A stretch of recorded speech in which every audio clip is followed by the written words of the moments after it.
Hello students, welcome back to Magnet Brains Hindi medium. मैं लाली वर्मा बहुत बहुत स्वागत करती हूं आप सभी का मैग्नेट ब्रेन्स के हिंदी मीडियम चैनल पर। और साथ ही आशा भी करती हूं कि आप सभी स्वस्थ होंगे, खुश होंगे, प्रसन्नतापूर्वक अपने अपने कार्यों को कर रहे होंगे। पता है ना आपको, मैग्नेट ब्रेन्स एक ऐसा प्लेटफॉर्म है जो देता है कक्षा 6वीं से 12वीं तक की ऑनलाइन एजुकेशन एकदम फ्री।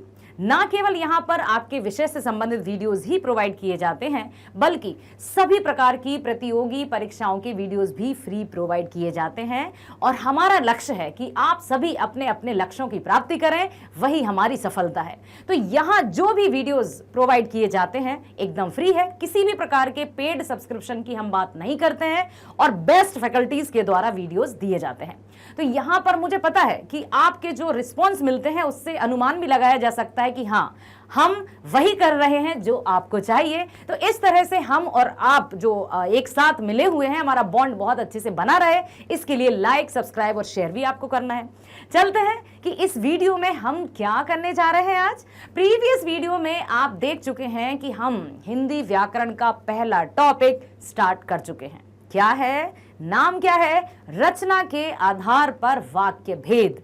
रचना के आधार पर वाक्य भेद का अर्थ समझते हैं आप कि बनावट के आधार पर, रचना मीन्स उनकी बनावट के आधार पर वाक्यों के भेद हैं। रचना के आधार पर वाक्य भेद, क्योंकि इनमें अर्थ में किसी प्रकार का परिवर्तन नहीं होता है, अर्थ सेम ही होगा। चाहे वो तीनों भेद जैसे सरल, संयुक्त और मिश्र, सरल को संयुक्त में बदलेंगे तब भी उसका अर्थ वही होगा, संयुक्त को मिश्र में बदलेंगे तब भी उसका अर्थ वही होगा। अर्थ में कोई परिवर्तन नहीं होगा, बस उनकी बनावट में, उनकी लिखावट में, उनकी रचना में अंतर आ जाएगा। इसलिए व्याकरण पद्धति के अनुसार, व्याकरण नियमों के अनुसार इनको रचना के आधार पर वाक्य कहा गया है। प्रीवियस वीडियो में आपने देखा कि ये 3 प्रकार के होते हैं। कौन कौन से होते हैं? सरल, संयुक्त और मिश्र। सरल वाक्य में क्या देखा था आपने? थोड़ा सा हम रिकॉल कर लेते हैं, पुनरावलोकन कर लेते हैं, ताकि जो विगत वीडियो है उससे हम अपने आप को रिकनेक्ट कर सकें, कनेक्ट कर सकें, ठीक है, सहसंबंध स्थापित कर सकें। देखिए, सरल वाक्य का क्या अर्थ है? सरल वाक्य मीन्स साधारण वाक्य, एकदम सिंपल सेंटेंस, जिसको सुनते ही कुछ ऐसा ना लगे क्या अर्थ है आपका, क्या कहना चाहते हैं, इस तरह के कोई भी प्रश्न उपजे नहीं यहाँ पर, तब कहीं जाकर वो सरल वाक्य होता है, ठीक है।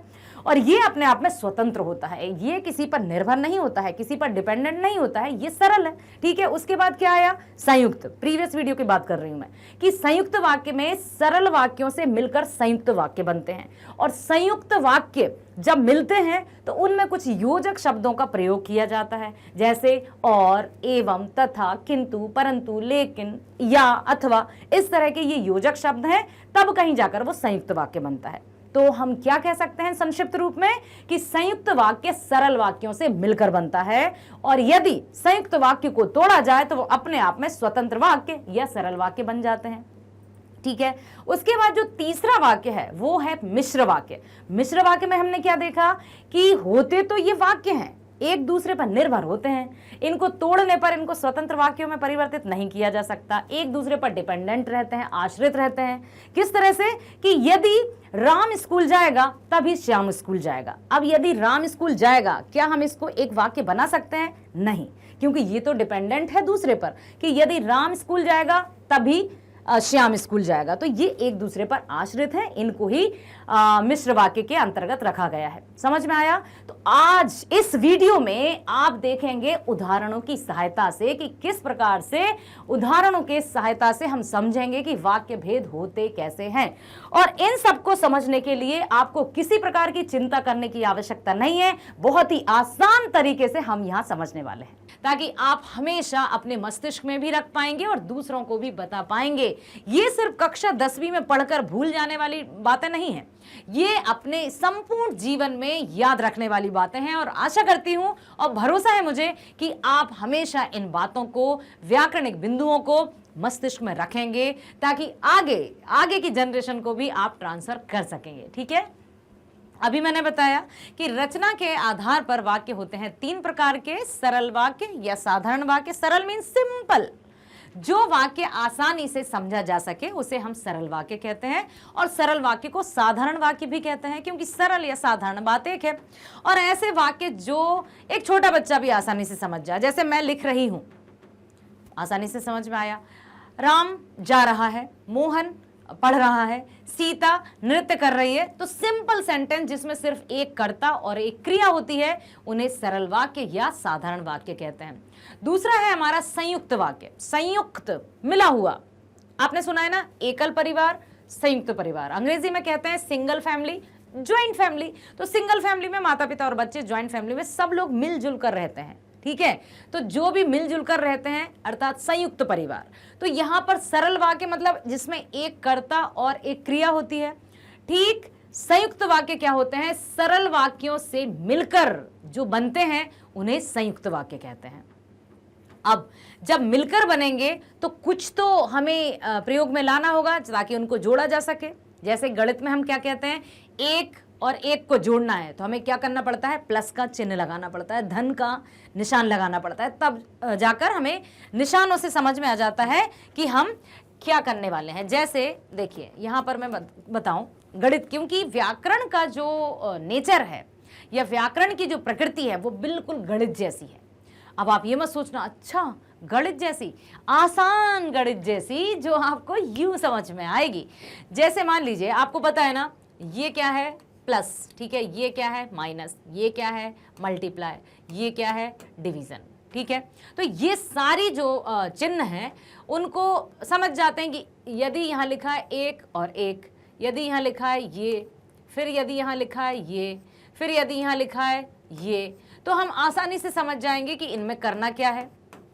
ठीक है, आया ना समझ में कि ये चिन्ह हमें परिभाषित करते हैं, हमें बिल्कुल स्पष्ट रूप से बता देते हैं कि हम करना क्या चाहते हैं। तो उसी प्रकार से यहाँ जो हम करने वाले हैं कि जटिल या मिश्र या संयुक्त वाक्य जो रहते हैं वो किस तरह के रहते हैं।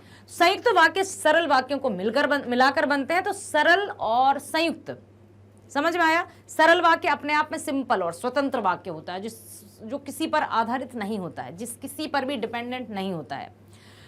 सरल को मिलाकर बनते हैं संयुक्त।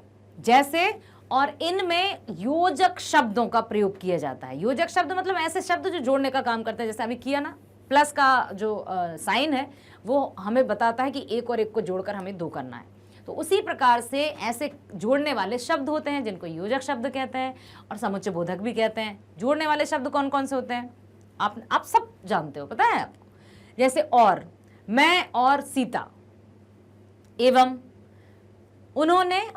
उन्होंने ये कार्य किया, किंतु मैं तो गया था किंतु वो नहीं गया था। ये भी दो वाक्यों को जोड़कर एक वाक्य बना रहा है। क्योंकि मैं विद्यालय कल नहीं गया था क्योंकि मुझे बुखार आ गया था। लेकिन, किंतु, परंतु मतलब और, एवं, तथा, किंतु, परंतु, लेकिन, क्योंकि, ये सभी होते हैं समुच्चय बोधक शब्द या योजक शब्द जिनकी सहायता से संयुक्त वाक्य का निर्माण होता है। समझ में आया? सरल वाक्यों से मिलकर बनते हैं संयुक्त वाक्य। सरल वाक्य समझ में आया? जो एकदम सिंपल है, साधारण, जिनमें एक कर्ता एक क्रिया। और संयुक्त होते हैं जो सरल से मिलकर बनते हैं, जो योजक शब्दों की सहायता से बनते हैं। और योजक शब्द कौन कौन से होते हैं? और, एवं, किंतु, परंतु, लेकिन, तथा, क्योंकि, ये सब योजक शब्द होते हैं। तो संयुक्त वाक्य बन गया। सरल और संयुक्त समझ में आ गए। सरल साधारण वाक्य जो अपने आप में स्वतंत्र होता है, और संयुक्त सरल को जोड़कर बनते हैं। सरल वाक्यों के मिलने से संयुक्त वाक्य बनता है। यदि संयुक्त वाक्य को तोड़ा जाए तो वो सरल वाक्य में बन जाते हैं, क्योंकि जोड़कर किससे बने हैं? सरल से। तो टूटेंगे तो क्या बन जाएंगे? सरल, सिंपल। मिश्र है, मिश्र वाक्य है हमारा, मिश्र या जटिल। अब सोचेंगे मिश्र क्या है? सुनिए, सरल समझ में आ गया, संयुक्त समझ में आ गया। अब कहते हैं ना गणित में भी कि यदि एक वैल्यू हमें पता है, दो वैल्यू पता है, तो हम तीसरी तो चुटकियों में निकाल लेंगे। सरल कोई भी वाक्य लिखा है आप समझ जाओगे कि हाँ ये सरल है। और, एवं, किंतु, परंतु, लेकिन, क्योंकि लिखा है तो आप समझ जाएंगे संयुक्त है। तो ना तो जो आसानी से समझ में आए, ना जिसमें और, एवं, किंतु, परंतु हो, तो वो कौन सा होगा? मिश्र वाक्य। ठीक है, तो ये जो मिश्र वाक्य है वो बनते तो सरल वाक्यों से ही हैं, लेकिन एक दूसरे पर निर्भर रहते हैं, आश्रित रहते हैं, वो आश्रित उपवाक्य रहते हैं। अर्थात एक के बिना एक का दूसरे का कोई अस्तित्व नहीं। जबकि सरल अपने आप में स्वतंत्र है, संयुक्त वो भी सरल से मिलकर बनता है। तोड़ोगे तो सरल बन जाओगे, जोड़ोगे तो संयुक्त बन जाओगे। लेकिन मिश्र जो है वो एक दूसरे पर निर्भर रहते हैं। रहते तो दो वाक्य हैं लेकिन एक के बिना एक दूसरे का कोई अस्तित्व नहीं। सुनिए कैसे। यह वही पेन है जिससे मैंने कल भी लिखा था। दो वाक्य हैं कि यह वही पेन है जिससे मैंने कल लिखा था। यह वही पेन है, यह वही पेन है जिससे मैंने कल लिखा था, यह वही पेन है जिससे मैंने कल लिखा था। ठीक है, दो वाक्य हैं, लेकिन क्या हम इनको तोड़कर सरल वाक्यों में बदल सकते हैं? बताइए, क्या जो पहला वाक्य है यह वही पेन है, यह अपने आप में स्वतंत्र है? नहीं, क्योंकि प्रश्न आ जाएगा ना, हम कहेंगे ये वही पेन है, तो सामने से क्वेश्चन आएगा कौन सा पेन, कौन सा पेन। तो जहां पर वाक्य अपने आप में पूर्ण ना हो, और जब वाक्य पूर्ण नहीं हो तभी तो सामने से क्वेश्चंस की बौछार हो जाएगी।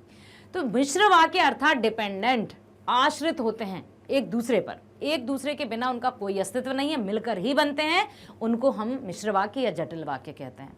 क्लियर हुआ? साधारण आसानी से समझ में आ जाते हैं, जिनको सरल वाक्य भी कहते हैं, जिनमें एक कर्ता और एक क्रिया होती है, जो स्वतंत्र वाक्य कहलाते हैं। और अब चलते हैं संयुक्त वाक्य, जो सरल वाक्यों से मिलकर बनते हैं, जिनमें योजक शब्द जैसे और, एवं, तथा, किंतु, परंतु, लेकिन का प्रयोग होता है, और तोड़ेंगे तो वो स्वतंत्र वाक्यों में परिवर्तित हो जाते हैं। जटिल या मिश्र वाक्य क्या है? जो होते तो एक से अधिक वाक्य हैं, लेकिन अपने आप में उनका कोई अस्तित्व नहीं होता, वो एक दूसरे पर निर्भर ही रहते हैं। जैसे यदि तुम स्कूल जाओगे तभी मैं जाऊंगा, डिपेंडेंट है ना, कि यदि तुम स्कूल जाओगे, क्या ये अपने आप में स्वतंत्र है? नहीं है। यदि तुम स्कूल जाओगे तो ही मैं स्कूल जाऊंगा, वाक्य दो हैं, लेकिन अपने आप में उनका कोई अस्तित्व नहीं है, मिलकर ही वो अस्तित्व का निर्माण कर रहे हैं। ठीक है, तो ये हो जाएगा आपका मिश्र वाक्य। चलिए अब चलते हैं हम लिखित रूप से कि परिभाषा किस तरह से हम लिख सकते हैं, और समझ में तो आ गए ना? ठीक है। सरल या साधारण वाक्य, जिसको अंग्रेजी में सिंपल सेंटेंस कहते हैं, जिस वाक्य में एक उद्देश्य और एक विधेय हो, अर्थात एक कर्ता और एक क्रिया हो। उद्देश्य क्या है? प्रीवियस वीडियो याद कीजिए, कर्ता ही उद्देश्य है और क्रिया ही विधेय है। तो जिसमें सिर्फ एक कर्ता और एक क्रिया, अर्थात एक उद्देश्य और एक विधेय होता है, वही सरल वाक्य कहलाते हैं। जैसे राम बाजार जा रहा है, या फिर वह पुस्तक पढ़ रहा है। उपर्युक्त वाक्यों में राम तथा पुस्तक कर्ता है, जा रहा है तथा पढ़ रहा है क्रिया है। तो एक कर्ता है, एक ही क्रिया है, इसलिए ये क्या हुआ? सरल वाक्य। कुछ भी समझने में किसी को परेशानी नहीं आएगी, छोटा सा बच्चा भी समझ जाएगा, जो बोलना जानता है, समझना जानता है कि राम बाजार जा रहा है, ठीक है राम बाजार जा रहा है, वह पुस्तक पढ़ रहा है, ठीक है वह पुस्तक पढ़ रहा है। ठीक है, तो ये होते हैं सरल वाक्य।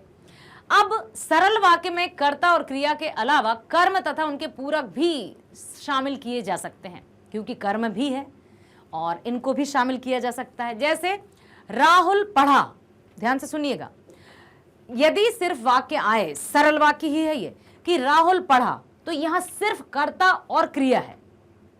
समझ में आ रहा है कि राहुल है कर्ता, पढ़ा है क्रिया, तो यहां सिर्फ कर्ता और क्रिया ही शामिल है। दूसरा है राहुल पढ़ रहा है, यहां कर्ता है, क्रिया है और विस्तार हो रहा है उसका। अच्छे से विस्तृत रूप से समझ में आ रहा है कि ओके, अच्छा, राम पढ़ा करता है, क्रिया है, राम पढ़ रहा है, विस्तृत रूप से समझ में आया कि अच्छा तो राम पढ़ रहा है। पड़ोस में रहने वाला राहुल पढ़ रहा है, या पड़ोस में रहने वाला राम पढ़ रहा है, तो विस्तार कर्ता हो गया और क्रिया भी विस्तार हो गया।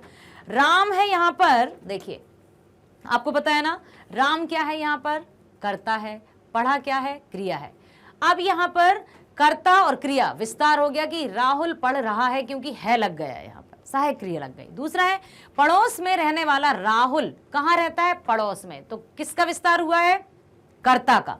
तो विस्तार हुआ है कर्ता का, और पढ़ रहा है तो क्रिया का विस्तार तो हुआ ही है, क्योंकि क्रिया पढ़ रहा है जहां होगी, सहायक क्रियाएं जहां होंगी, वो विस्तार ही माना जाता है। क्लियर हुआ स्टूडेंट्स? ध्यान से सुना ना कि अब चलते हैं, राहुल ने पुस्तक पढ़ी। क्या पढ़ा राहुल ने? पुस्तक पढ़ी, कर्म किया उसने, तो कर्ता, कर्म और क्रिया तीनों शामिल हो गए यहां पर। राहुल ने मित्र को पुस्तक दी, कर्ता, कर्म और कर्म क्रिया। राहुल कर्ता तो हमेशा रहेगा ही रहेगा, क्रिया भी हमेशा रहेगी। अब यहां पर कर्म नहीं था, सिर्फ पढ़ रहा था, कर्ता और क्रिया थे, और यहां पर विस्तार रूप हो गया। फिर पुस्तक पढ़ी तो यहां पर कर्म हो गया। राहुल ने मित्र को पुस्तक दी, तो कर्ता है, कर्म है और कर्म क्रिया भी है। कर्म के साथ उसने क्रिया भी की है, क्योंकि कर्म पुस्तक आ गई ना यहाँ पर कि क्या पढ़ रहा है राहुल, पुस्तक पढ़ रहा है। अब देखिए पुस्तक को यहाँ पर कर्म माना है ना, माना है, तो यहाँ पर राहुल ने मित्र को पुस्तक दी, तो कर्ता तो है ही है राहुल, कर्म है क्योंकि पुस्तक कर्म है तो यहाँ पुस्तक हो गई, और कर्म क्रिया है क्योंकि पुस्तक दी यहाँ पर क्रिया है। क्लियर हुआ? Yes, very good. नेक्स्ट है, राहुल ने अपने प्रिय मित्र को कहानी की पुस्तक दी। अब वहां था सिर्फ पुस्तक दी, यहां पर क्या है, कहानी की पुस्तक दी, तो यहां पर सब का विस्तार हो गया। किसका हो गया? कर्ता कर्म का विस्तार, कर्ता का भी विस्तार, कर्म का भी विस्तार, कर्म का भी विस्तार और क्रिया का भी विस्तार। बस ये सब है कि डिटेल्ड विस्तृत रूप में हम जानकारी देते जा रहे हैं, बस वो आपको पता होना चाहिए ताकि आप किसी तरह से भ्रमित ना हो। ओके, चल अब आते हैं हम सेकंड, या फिर देखिए हम चलते हैं कि जो है जटिल या मिश्र वाक्य। तो ये होते हैं वाक्य जिनमें एक प्रधान उपवाक्य के साथ एक से अधिक आश्रित उपवाक्य भी जुड़े होते हैं। कहा ना मैंने कि मिश्र वाक्य में क्या होते हैं, जो एक दूसरे पर डिपेंडेंट रहते हैं, एक दूसरे पर आश्रित रहते हैं, वो अपने आप में स्वतंत्र नहीं होते हैं, उनका अपने आप में कोई अस्तित्व नहीं कि यह वही पेन है जिससे मैंने कल लिखा था। कोरिलेट, सह संबंध बता रहे हैं कि सिर्फ ये एक स्वतंत्र वाक्य नहीं है कि यह वही पेन है पूर्ण विराम जिससे मैंने कल लिखा था पूर्ण विराम। नो, ये एक दूसरे पर आश्रित हैं। तो यहां अच्छे से सुनिए कि जिस वाक्य में एक प्रधान उपवाक्य के साथ एक या एक से अधिक आश्रित उपवाक्य भी हों उन्हें मिश्र वाक्य या जटिल वाक्य कहा जाता है। उदाहरण और सुन लीजिए ताकि आपको और क्लियर हो जाए। वह कौन सा क्षेत्र है जहां महिलाओं ने अपना कदम नहीं रखा? अब देखिए, सुनिएगा ध्यान से, समझिएगा कि वह कौन सा क्षेत्र है जहां महिलाओं ने अपना कदम नहीं रखा। क्या आप इन दोनों हैं, तो इनमें दो वाक्य, क्या आप इनको अलग अलग स्वतंत्र रूप से लिख सकते हैं? अपने आप में ये स्वतंत्र वाक्य हैं क्या? स्वतंत्र मतलब सरल हैं क्या? कि वह कौन सा क्षेत्र है, क्या हम यहां पर पूर्ण विराम लगा सकते हैं? या फिर यदि हम कहें कि वह कौन सा क्षेत्र है, पूर्ण विराम नहीं है, तो इसका अर्थ है कि ये अपने आप में कोई अस्तित्व नहीं रखते हैं, ये साथ में ही कुछ मीनिंग देते हैं, ये साथ में रहते हैं, तभी इनका अर्थ स्पष्ट होता है कि वह कौन सा क्षेत्र है जहां महिलाओं ने अपना कदम नहीं रखा। या फिर गहन से गहन संकट हो फिर भी वह हंसता रहता है।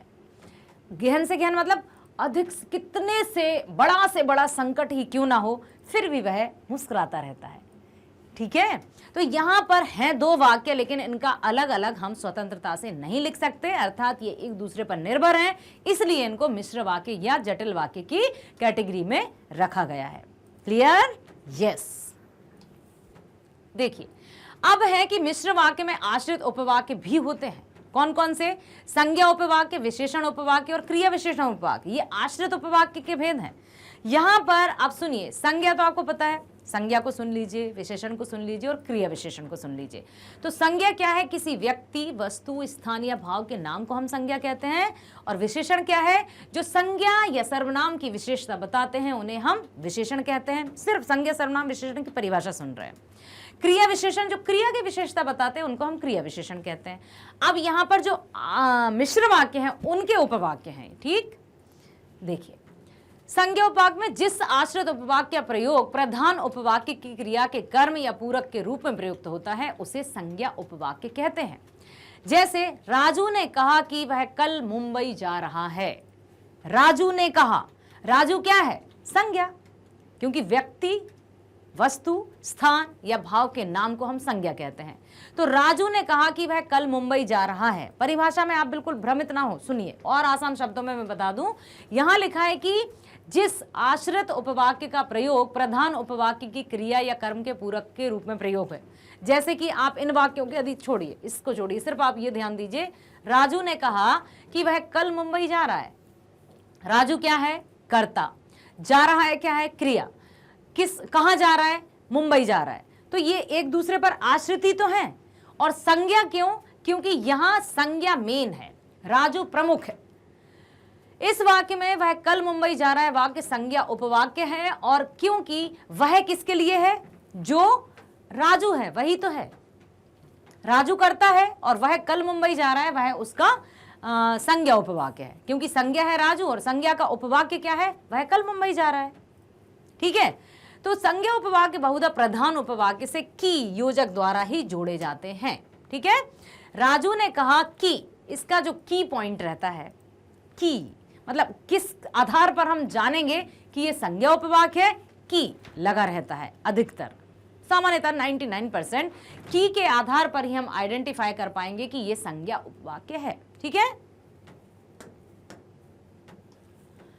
अब आते हैं विशेषण उपवाक्य की, जो आश्रित उपवाक्य अपने प्रधान वाक्य की किसी संज्ञा या सर्वनाम की विशेषता बताते हैं। आपको पता है कि विशेषण मतलब संज्ञा या सर्वनाम की विशेषता बताएं, उसे विशेषण कहते हैं। जैसे वही व्यक्ति उन्नति करता है जो परिश्रमी होता है। मिश्रित उपवाक्य है, मतलब मिश्रित वाक्य है ना ये, वह व्यक्ति उन्नति करता है जो परिश्रमी होता है। इसमें क्या है कि जो परिश्रमी होता है वाक्य पहले उपवाक्य व्यक्ति का विशेषण होने के कारण विशेषण उपवाक्य है। परिश्रमी किसके लिए कहा है, किसके लिए कहा है, वह व्यक्ति के लिए। वही व्यक्ति उन्नति करता है जो परिश्रमी होता है। तो इस वाक्य में जो परिश्रमी होता है वाक्य पहले उपवाक्य व्यक्ति का विशेषण होने के कारण क्या हुआ, विशेषण उपवाक्य, क्योंकि ये वही व्यक्ति मतलब जो परिश्रमी एक विशेषता तो है, परिश्रमी होना एक गुण है। तो यहां पर किसकी बता रहा है, इसका, इसलिए विशेषण उपवाक्य। विशेषण उपवाक्य प्रायः संबंधवाचक सर्वनाम और जैसे जो, उनके, विभिन्न रूपों, जिन्होंने, जिससे, जिसने, ये उनके कीवर्ड्स हैं। इनके आधार पर हम जान सकते हैं कि ये विशेषण उपवाक्य हैं। संज्ञा उपवाक्य को हमने कैसे जाना था, की के माध्यम से, कि उसने कहा कि वह कल आएगा। की के माध्यम से हमने जाना कि संज्ञा उपवाक्य है। विशेषण उपवाक्य हमने कहा जाना, जिसके, जिन्होंने, जिससे, जिसने, जिन, जिसके लिए, इसके आधार पर जो, यही इनके आइडेंटिफाई करने के लिए सहायक शब्द हैं या वाचक शब्द हैं या कीवर्ड्स हैं, जिनके माध्यम से हमें पता चलेगा कि ये वाक्य विशेषण उपवाक्य है। बस इतना ध्यान रखिए कि संज्ञा उपवाक्य में की एक कीवर्ड्स है, जिसके माध्यम, वर्ड है जिसके माध्यम से हम संज्ञा उपवाक्य को आइडेंटिफाई करेंगे, और ये जो शब्द हैं ये हमें विशेषण उपवाक्य को पहचानने में हमारी सहायता करेंगे। तथा संबंधवाचक क्रिया विशेषण जहां, जितना, जैसे, अब आदि के द्वारा प्रधान उपवाक्य से जुड़े होते हैं। क्रिया विशेषण भी आपको पता है, बिल्कुल आपको सब कुछ पता है। आप सिर्फ सुनिए, सुन लेंगे तो आपको सब कुछ रिकॉल हो जाएगा, और रिकॉल होते ही आपको एक दूसरे से समझ में भी आ जाएगा। कैसे, जैसे कि जो आश्रित उपवाक्य प्रधान उपवाक्य की क्रिया का विशेषण बनकर आता है। प्रधान उपवाक्य क्या होता है, मेन, लीडर, प्रधान, अध्यापक, सुना है ना आपने। तो मेन जो वाक्य है उसकी विशेषता जहां आती है, उसकी क्रिया की विशेषता आएगी तो क्रिया विशेषण, और सिर्फ प्रधान उपवाक्य संज्ञा की या सर्वनाम की विशेषता आएगी तो सिर्फ विशेषण रहेगा। यहां हम बात कर रहे हैं क्रिया विशेषण की। तो जो आश्रित उपवाक्य प्रधान उपवाक्य की क्रिया का विशेषण बनकर आता है वह क्रिया विशेषण उपवाक्य कहलाता है। जैसे, जब तुम मेरे घर आए तब मैं घर पर नहीं था।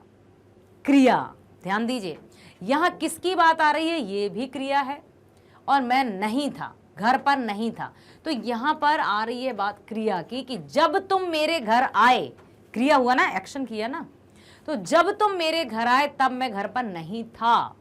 इस वाक्य में मैं घर पर नहीं था मुख्य उपवाक्य है, तथा जब तुम मेरे घर आए क्रिया विशेषण उपवाक्य है। तो यहां पर देखिए, फिर से मैं बता दूं कि जब तुम मेरे घर आए तब मैं घर पर नहीं था, तो मैं घर पर नहीं था ये हो जाएगा आपका मुख्य उपवाक्य, क्योंकि वो खुद के बारे में बात बता रहा है। और जब तुम मेरे घर आए ये हो जाएगा क्रिया विशेषण, क्योंकि ये क्रिया की विशेषता बता रहा है। ठीक है, तो ये इस तरह से हो जाएगा। अब इसके भी कुछ की यूं सुनो आपको कि काल मतलब कब, काल मतलब होता है समय। तो कालवाचक में आप जब कहीं भी आपको लगे कि कोई सेंटेंस में कब, तो जब मैं घर पहुंचा तब वर्षा हो रही थी।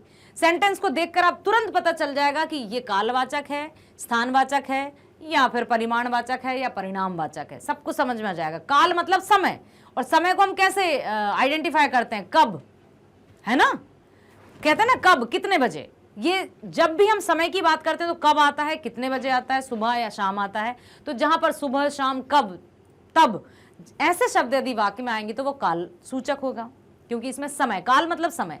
स्थानवाचक कहाँ, तो इसमें हम प्रश्न हो जाएगा कब, और स्थानवाचक में हो जाएगा कहाँ, क्योंकि स्थान मतलब कहीं भी हम स्थान की बात करते हैं तो क्या आता है, कहाँ। अच्छा, वहां, ठीक है, समझ में आ रहा है ना। तो ये सब क्रिया विशेषण के ही उपवाक्य हैं और इनको कैटेगराइज्ड किया गया है ताकि एकदम सही आ जाए। आपको पता है काल मतलब समय, भूतकाल, वर्तमान, भविष्य। भूतकाल कब, 2 साल पहले, है ना। यदि हम कहें मैं आज अभी गया था, कहाँ, ठीक है, तो ये आ जाएगा स्थानवाचक में। यदि आपसे कोई पूछे कब गए थे, आ जाएगा कालवाचक में। यदि सेंटेंस में है कि कहाँ, वहां, तो ये आ जाएगा स्थान में, क्योंकि कहाँ किसको आइडेंटिफाई कर रहा है, किसकी तरफ इंगित कर रहा है, किसकी तरफ इंडिकेट कर रहा है, कहाँ मतलब स्थान की तरफ, इसलिए ये स्थानवाचक में आ जाएगा, यह स्थान सूचक में आ जाएगा। रीति, रीति मतलब कैसे, कब मतलब आपको वैसे करना चाहिए जैसे मैं कहता हूं, तो प्रश्न आएगा कैसे। तो रीतिवाचक में कैसे, इस शब्द को याद रखिए कि कैसे, बस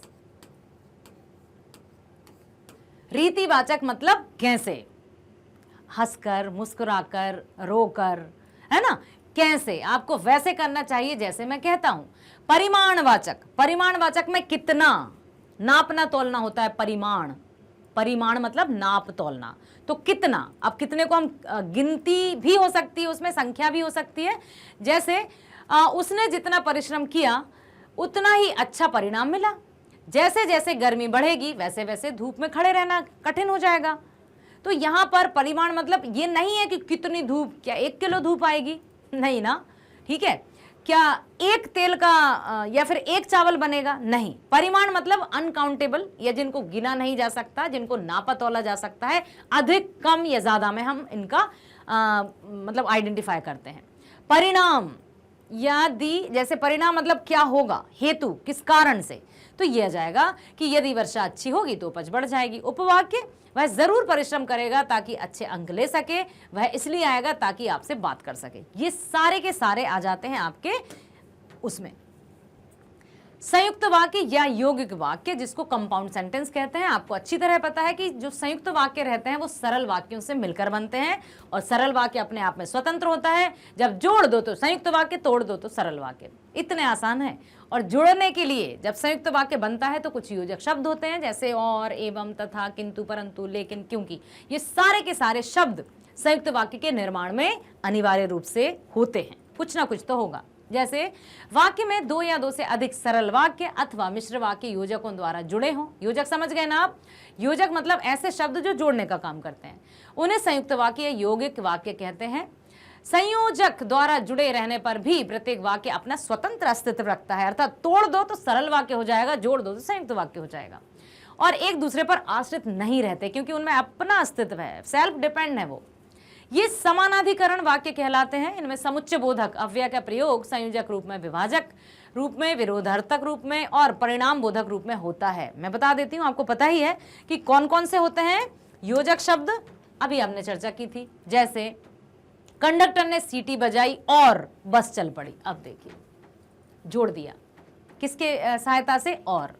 आप पहले आराम करेंगे या आपके लिए खाना ले आऊं, विभाजक है, संयुक्त वाक्य है, लेकिन ये कि ये करेंगे या ये करेंगे, अथवा, एवं, किंतु, परंतु, ये सब।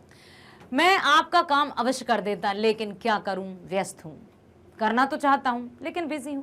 थोड़ी सी हमने विरोध कर दिया कि करना भी चाहता हूं लेकिन नहीं कर सकता, तो विरोध दर्शक। उसने बहुत मेहनत की थी इसलिए तो वह कक्षा में प्रथम आया, ये परिणाम। इसलिए तो ये जो शब्द हैं जिनको योजक शब्द कहते हैं, और ये संयुक्त वाक्य में रहते हैं, जिनके कारण ही तो सरल वाक्य संयुक्त वाक्य में परिवर्तित हो जाता है।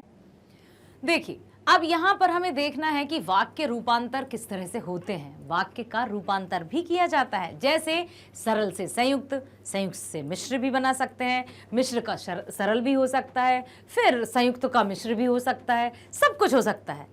और यहाँ पर हम वही देखेंगे कि किस तरह से वाक्यों को रूपांतरित किया जाता है, या किस तरह से सरल से संयुक्त बनाए जाते हैं, या संयुक्त से मिश्र बनाए जाते हैं, या मिश्र से सरल बनाए जा सकते हैं, क्या बनाए जा सकते हैं? नहीं। लेकिन देखते हैं कि किस वाक्य से क्या बनाए जा सकते हैं। प्रश्न ये इसी तरह से पूछे जाएंगे कि या तो आपको देखिए, सुनिए, रचना के आधार पर वाक्य के जो प्रश्न आते हैं वो 2-3 प्रकार से आते हैं। या तो आपको वाक्य दे दिया जाएगा और आपको पहचानना होगा कि ये कौन सा वाक्य है, ठीक है, या फिर आपको वाक्य का जो नाम है या सरल, संयुक्त, मिश्र दे दिया और उसका आपको उदाहरण लिखना होता है, ऐसा भी पूछा जा सकता है। तो उन्हीं का हम कुछ अभ्यास कर लेते हैं यहाँ पर और देख लेते हैं कि किस तरह से रूपांतरित करते हैं। वाक्य जब अपना एक रूप से दूसरा रूप परिवर्तित करता है तो वही तो वाक्य रूपांतरण होता है। एक रूप से दूसरे रूप में जाना ही रूपांतरण कहलाता है। रूप में अंतर, रूपांतरण। इस प्रकार किसी भी एक प्रकार के वाक्य को दूसरे प्रकार के वाक्य में बदलने की प्रक्रिया को वाक्य परिवर्तन कहा जाता है। वाक्य के रूप में परिवर्तित करते समय इस बात का विशेष ध्यान रखना चाहिए कि उसके अर्थ में किसी तरह का कोई परिवर्तन ना आया हो, क्योंकि ये हैं रचना के आधार पर वाक्य भेद। इनके अर्थों में चाहे हम बदल लें या कुछ भी कर लें या रूपांतरित हो जाए, लेकिन उनका अर्थ वही रहता है जो सरल वाक्य या जो पहले था। बस रूप में अंतर आ जाता है, उनकी बनावट में अंतर आ जाता है, अर्थ सेम ही रहते हैं। देखिए, सुनिए, आप खुद देखेंगे यहां पर कि सरल वाक्य से मिश्र वाक्य। सरल है, साहसी विद्यार्थी उन्नति करते हैं, ये सिंपल सेंटेंस। जो विद्यार्थी साहसी होते हैं वे उन्नति करते हैं। मिश्र है, लेकिन अर्थ तो वही है ना कि हाँ, साहसी विद्यार्थी ही उन्नति करते हैं, ये प्रगति करते हैं। मिश्र वाक्य हो गया, लेकिन अर्थ उसका वही है, क्योंकि रचना के आधार पर वाक्य में अर्थ में परिवर्तन नहीं आता। फिर है, असफल होने पर शोक करना व्यर्थ है। जब असफल हो गए तो शोक करना व्यर्थ है। नेक्स्ट है, कमाने वाला खाएगा, जो कमाएगा वह खाएगा। उसका सब कुछ खो गया, उसके पास जो कुछ था वह खो गया। तो इस तरह से यही है। सरल वाक्य, निर्धन व्यक्ति कुछ नहीं खरीद सकता, जो व्यक्ति निर्धन है वो कुछ नहीं खरीद सकता। संतोषी आदमी जंगल में मंगल मनाते हैं, जो संतोषी होते हैं वे जंगल में मंगल मनाते हैं। कुछ लोग नाम के लिए दान करते हैं, कुछ लोग इसलिए दान करते हैं ताकि उनका नाम हो सके। ये कि अर्थ उनका वही है, लेकिन मतलब जो बनावट है उसमें सिर्फ अंतर आया। जैसे निर्धन व्यक्ति कुछ नहीं खरीद सकता, अब यहाँ ये जो दिखाई दे रहा है वो ऐसा कैसा तो नहीं लिखा, लेकिन अर्थ तो समान है। तो वाक्य रूपांतर, रचना के आधार पर जब हम वाक्य रूपांतरित करते हैं तो उसमें अर्थ में कोई परिवर्तन नहीं आता। अभी हमने देखा था सरल से मिश्र, अब देख रहे हैं मिश्र से सरल। संकट आ जाए तो घबराना उचित नहीं, संकट आने पर घबराना उचित नहीं। मैं नहीं जानता कि उनका जन्म कहाँ हुआ है, मैं उनका जन्म स्थान नहीं जानता। जिन छात्रों ने परिश्रम किया वे उत्तीर्ण हो गए, परिश्रम करने वाले छात्र उत्तीर्ण हो गए। ये बदलने को आते हैं कि सरल से संयुक्त में बनाइए, सरल से मिश्र में बनाइए, मिश्र से सरल में बनाइए। तो ये परिवर्तित करने को आते हैं परीक्षाओं में। अब है, जीवन की कृतार्थता यह है कि वह दृढ़ हो पर अड़ियल ना हो। अड़ियल ना होकर दृढ़ होने में ही जीवन की कृतार्थता है। अगर चीफ का साक्षात मां से हो गया तो कहीं लज्जित ना होना पड़े। चीफ का साक्षात मां से होने पर कहीं लज्जित ना होना पड़े। अर्थ वही है, बस बनावट में अंतर आ गया है। अब है सरल से संयुक्त। किस तरह से बनेंगे? सुरेश के आ जाने से सब प्रसन्न हो गए। सुरेश आ गया अतः सब प्रसन्न हो गए। तो अतः भी क्या है? योजक। सूर्य के छिपने पर अंधेरा छा गया। सूर्य छिपा और अंधेरा छा गया। मैं अपना शेष जीवन अमेरिका में बिताऊंगी। मैं अमेरिका जाऊंगी तथा अपना शेष जीवन वहीं बिताऊंगी। तो इस तरह से संयुक्त वाक्य हो गए, क्योंकि संयुक्त में आपको समझ में आ ही रहा है, अथा है, और है, तथा है, ये क्या है? योजक शब्द हैं, और संयुक्त वाक्य की जो पहचान है वो योजक शब्द है। प्रातः काल होने पर चिड़ियां चहचहाने लगती हैं। प्रातः काल होता है और चिड़ियां चहचहाने लगती हैं। भोर होते होते हम लोग मुरादाबाद पहुंचे। भोर हुई और हम लोग मुरादाबाद पहुंचे। गरीब को लूटने के अतिरिक्त उसने उसकी हत्या भी कर दी। उसने ना केवल गरीब को लूटा बल्कि उसकी हत्या भी कर दी। ये भी योजक शब्द है, बल्कि, क्योंकि, बल्कि, ये सब योजक शब्द है। संयुक्त वाक्य से सरल। सुषमा आई और चली गई। सुषमा आकर चली गई। वह केवल पढ़ता ही नहीं बल्कि लिखता भी है। पढ़ने के अतिरिक्त वह लिखता है। अतिथि आए और कार्यक्रम शुरू हुआ। अतिथि के आते ही कार्यक्रम शुरू हुआ। तुम बाहर गए और वह भी चला गया। तुम्हारे बाहर जाते ही वह भी चला गया। सुबह पहली बस पकड़ो और शाम तक लौट आओ। सुबह पहली बस पकड़कर शाम को लौट आओ। सिनेमा छूट गया और प्रेक्षक घर जाने लगे। सिनेमा छूट जाने पर प्रेक्षक घर जाने लगे। संयुक्त से मिश्र वाक्य में रमेश आया और मोहन चल दिया। जैसे ही रमेश आया वैसे ही मोहन चला गया। विद्यार्थी परिश्रम है तो अवश्य सफल होगा। अर्थात विद्यार्थी परिश्रमी है तो अवश्य सफल होगा। जो विद्यार्थी परिश्रमी है वह अवश्य सफल होगा। मनोरमा गाती है और राधा नाचती है। जब मनोरमा गाती है तब राधा नाचती है। तो यहां जब तब ये सब आ जाते हैं। गार्ड ने हरी झंडी दिखाई और ट्रेन चल पड़ी। गार्ड के जैसे ही गार्ड ने हरी झंडी दिखाई वैसे ही ट्रेन चल पड़ी। गांधी जी स्वराज चाहते थे और वह हमें मिल गया। गांधी जी जो स्वराज चाहते थे वह हमें मिल गया। देखिए यहाँ आया जैसे ही, वैसे ही, फिर आया जो, फिर आया वह। संकटों में तो यद्यपि, तदापि, ये जो शब्द हैं ये मिश्र वाक्य में आते ही हैं। ये मिश्र वाक्य की डिपेंडेंसी बताते हैं। इन शब्दों के कारण ही तो आश्रित उपवाक्य इनके अंतर्गत है, क्योंकि ये अपने आप में कुछ नहीं है, लेकिन इनके कारण ही वो जुड़े होते हैं। तो यहाँ पर ये है मिश्र वाक्य की समझ। मिश्र वाक्य से संयुक्त वाक्य। अब है ज्यों ही रात्रि के 12 बजे त्यों ही मैंने पढ़ना बंद कर दिया। रात्रि के 12 बजे और मैंने पढ़ना बंद कर दिया। जब उसने मुझे देखा तो खिसक गया। उसने मुझे देखा और खिसक गया। जैसे ही मैंने दूध पिया वैसे ही मैं सो गया। मैंने दूध पिया और सो गया। जिसका मुझे भय था वही हुआ। इसका मुझे भय था और यही हुआ। तो जिसका उसका, क्योंकि ये मिश्र वाक्य में यही होते हैं, जैसे वैसे, जिसका उसका, जो होती है ना लोकोक्तियाँ, जिसकी लाठी उसकी भैंस, जैसा करोगे वैसा भरोगे, जैसी करनी वैसी भरनी, ये सब मिश्र वाक्य के अंतर्गत ही आते हैं। और संयुक्त वाक्य में और, एवं, तथा, किंतु, परंतु लग जाते हैं तो ये संयुक्त वाक्य कहलाते हैं। सरल वाक्य का संयुक्त और मिश्र वाक्य में परिवर्तन। सरल वाक्य है उसका हम संयुक्त में भी देखेंगे और मिश्र में भी देखेंगे। आराम से देखिए, ध्यानपूर्वक देखिए, कोई जल्दबाजी नहीं है। जितने आराम से सोच समझकर हम सुनेंगे देखेंगे उतने अच्छे से हमें समझ में आएगा। ठीक है, देखिए सरल वाक्य आपको पता है ना, कामायनी पुस्तक जयशंकर प्रसाद जी द्वारा लिखी, या फिर यहां पर है कि कामायनी पुस्तक जयशंकर प्रसाद ने लिखी थी। जयशंकर प्रसाद आपको पता है ना, छायावादी कवि जिनकी प्रमुख जो रचना है वो कामायनी है। उन पर उन्हें कई पुरस्कार भी मिले थे। अब संयुक्त तो क्या आएगा, यह कामायनी पुस्तक है और इसे जयशंकर प्रसाद ने लिखा। और अब यह जो कामायनी पुस्तक है इसे जयशंकर प्रसाद ने लिखा। यह जो, इसे, यह आ गया मिश्र वाक्य। मैंने एक दुबला पतला व्यक्ति देखा। मैंने एक व्यक्ति देखा और वह दुबला पतला था। मैंने उस व्यक्ति को देखा जो दुबला पतला था। तो उस और जो आ जाएगा मिश्र वाक्य का। बेईमान व्यक्ति को जल्द ही पकड़ा जाएगा। वह व्यक्ति बेईमान है और जल्द पकड़ा जाएगा। जो व्यक्ति बेईमान है वह जल्द पकड़ा जाएगा। तो डिपेंडेंसी आई है, संयुक्त में और एवं आया है। अब आपको समझ में आ रहा है ना, अभ्यास भी करिएगा। दो सरल वाक्यों का साधारण संयुक्त तथा मिश्र वाक्य में परिवर्तन करना। जैसे मेरे पास कामायनी है, इसे जयशंकर प्रसाद ने लिखा है। साधारण क्या आ जाएगा, मेरे पास जयशंकर प्रसाद की लिखी कामायनी है।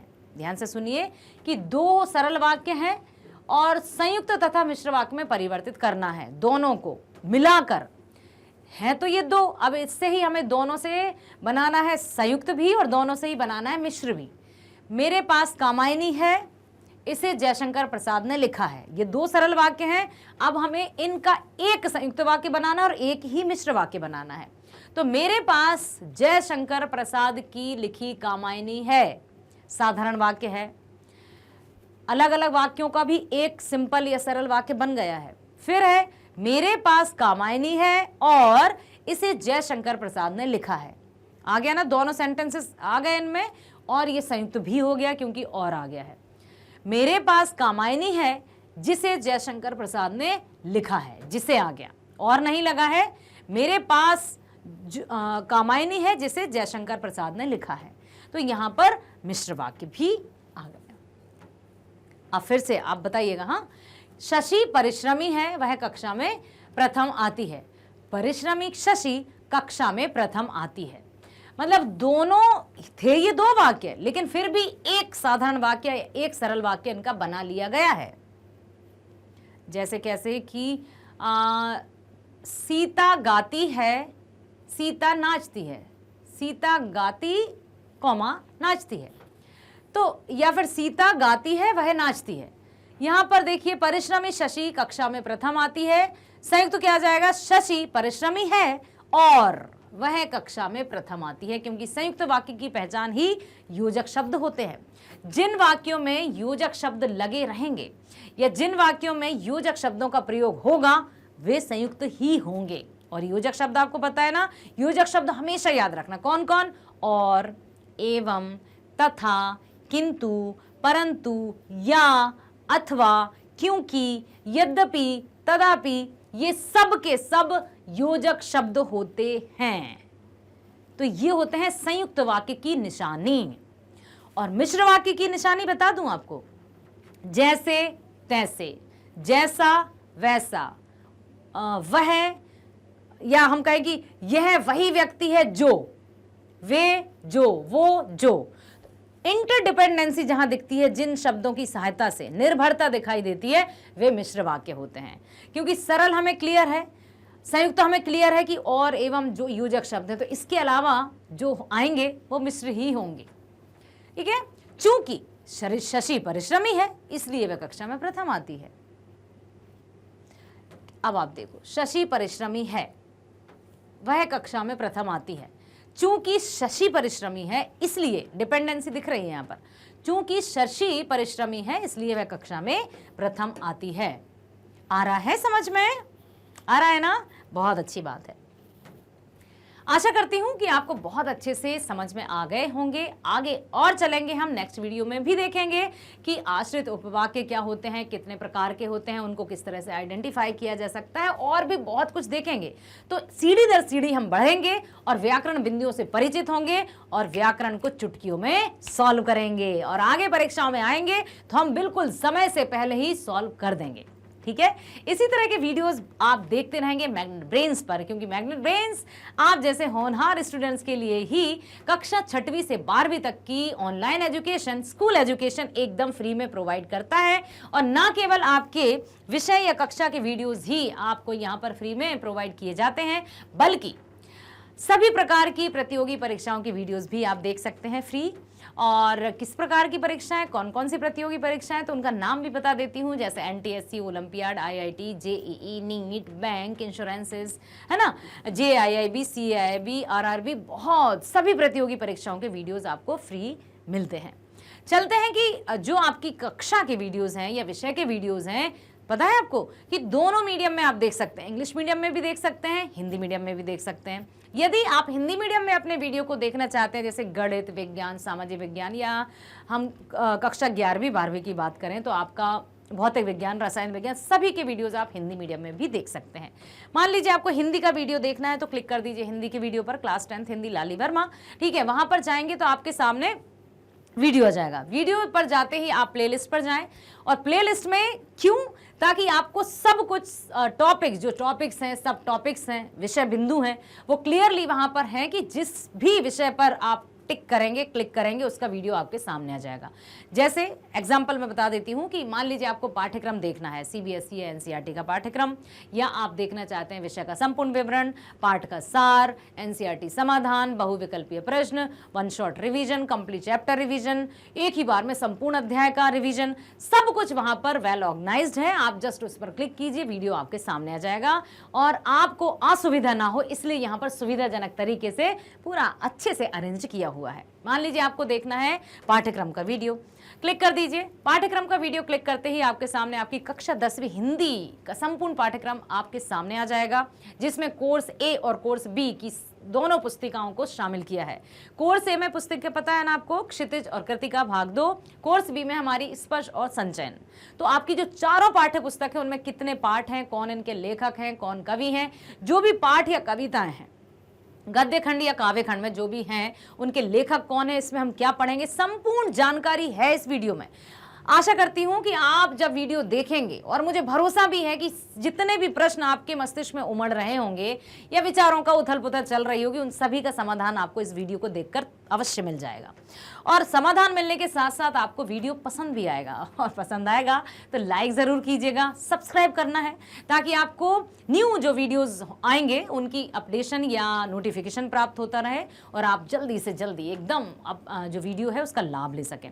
शेयर कीजिएगा, शेयर करना मत भूलिएगा, ताकि सभी जो स्टूडेंट्स हैं, आपके मित्र हैं, आपके परिचित हैं, आपके जो भी जितने भी कॉन्टैक्ट्स हैं, सब भी में लिंक शेयर कीजिए ताकि सब फ्री एजुकेशन का, बेस्ट एजुकेशन का, मैग्नेट ब्रेन्स एजुकेशन का लाभ उठा सकें। ठीक है, यही हमारा लक्ष्य है कि आप सभी अपने लक्ष्यों तक पहुंचें और भारत का एक ऐसा नागरिक बने, एक सभ्य नागरिक बने, बेहतर से बेहतरीन नागरिक बने, जो माता पिता, समाज, देश का नाम संपूर्ण विश्व में रोशन कर सके।